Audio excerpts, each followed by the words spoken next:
morning, everyone. Welcome to Tribune News on Q, your go-to morning news source only here at Daily Tribune. We're live on Daily Tribune's Facebook page, Tribune Now on YouTube, and Daily Tribune Official on TikTok. I'm Louisse Kalingag, bringing you today's top stories. Let's kick things off with today's weather.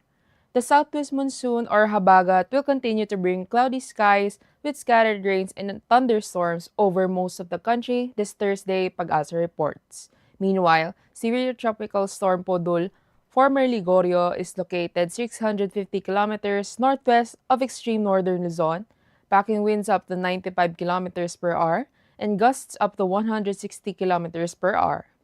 Flash floods and landslides are possible in affected areas, so residents are advised to stay alert and monitor official advisories. Stay tuned for further updates. For our traffic news, expect delays along C5 Ortigas southbound after a stalled car due to mechanical trouble occupied one lane earlier at 7:58 a.m. MMDA enforcers are managing the flow in the area. Meanwhile, along Ortigas, Connecticut westbound, an SUV and a car figured in a road crash at 8:50 a.m., also occupying one lane. Authorities are on site, but motorists are advised to take alternate routes when possible. Now let's move on to today's headlines. A health expert is urging the government to speed up vaccine procurement, warning that delays threaten children, pregnant women, and seniors. Dr. Micaela Asoy of Bayan Bakuna said several vaccines remain unwarded despite early requests, raising outbreak risks during the rainy season. She stressed timely rollout is vital to prevent diseases like measles, flu, and pneumonia, and to sustain national immunization gains. President Ferdinand Marcos Jr. has called on Congress to act quickly on the proposed 6.793 trillion peso 2026 budget, saying it is vital to sustaining recovery and advancing his bagong Pilipinas vision.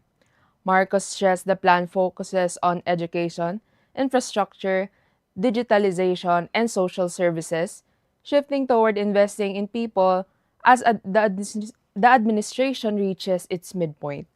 He reaffirmed the agenda for prosperity as the blueprint for economic transformation, aiming for a resilient, inclusive, and future-ready Philippines.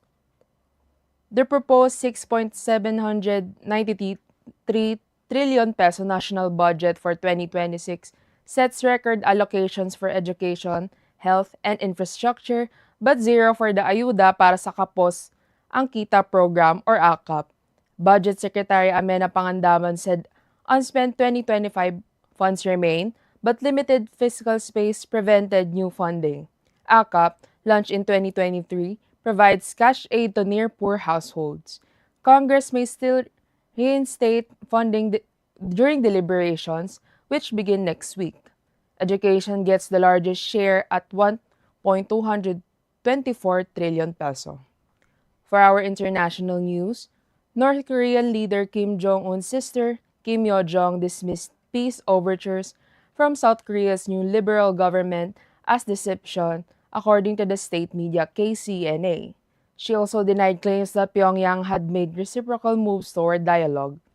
Kim further ruled out talks with the United States, calling reports suggesting such a possibility incorrect speculation. The statement underscores continuing tensions in the Korean peninsula despite recent diplomatic gestures. Typhoon Podul slammed into Taiwan's Taitung County Wednesday with wind gusts up to 191 kilometers per hour, forcing the evacuation of more than 5,500 residents. Torrential rains up to 600 millimeters are forecast for Kaohsiung and Pingtung, prompting flight, rail, and ferry cancellations, as well as school and business closures. Over 31,000 soldiers are on standby to rescue and relief operations. DHL Express has opened its new 3,875 square meter Cebu Gateway at Mactan, Cebu International Airport, doubling the size of its previous facility to meet growing shipment demand in Visayas and Mindanao. The 105 million peso hub features advanced automation, higher sort capacity, and energy-efficient systems aiming to speed up deliveries and boost the country's trade infrastructure. For our sports news, Gilas Pilipinas 60-84 loss to Australia in the FIBA Asia Cup quarterfinals extends a 51-year drought against the Boomers. The last win came in 1974, led by PBA legends like Robert Jaworski and Bogs Adornado. Since then, the Aussies have dominated every meeting, including the infamous 2018 brawl. Gilas gets another shot in the 2027 FIBA World Cup Asian qualifiers next March. For our entertainment news, Taylor Swift has unveiled the cover and tracklist for her upcoming album, The Life of a Showgirl, out October 3. The 12-track album features a title song with Sabrina Carpenter, plus tracks like Elizabeth Taylor, Father Figure, and Honey.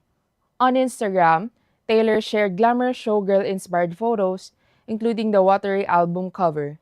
This follows her 2024 release, The Tortured Poets Department, and her successful Eras Tour. Swift recently regained full rights to her entire music catalog after years of dispute. Now a quick look to today's horoscope. Aquarius, listen up. Your innovative streak shines today, inspiring fresh ideas and bold moves. Collaboration brings surprising breakthroughs, so keep your mind and schedule open. Trust your instincts but balance them with practicality to turn visions into reality. Big progress is within reach. Check your luck. The universe might have a surprise in store. For our trivia, Katribu, did you know? On this day in 1835, Father Jacinto Zamora was born in Pandacan, Manila. He would later become one of the martyred priests known as Gomburza, whose 1872 execution ignited nationalist fervor and strengthened the fight against Spanish colonial rule.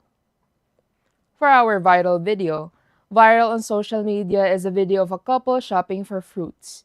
One is meticulous in choosing, while the other seems to test his girlfriend's trust.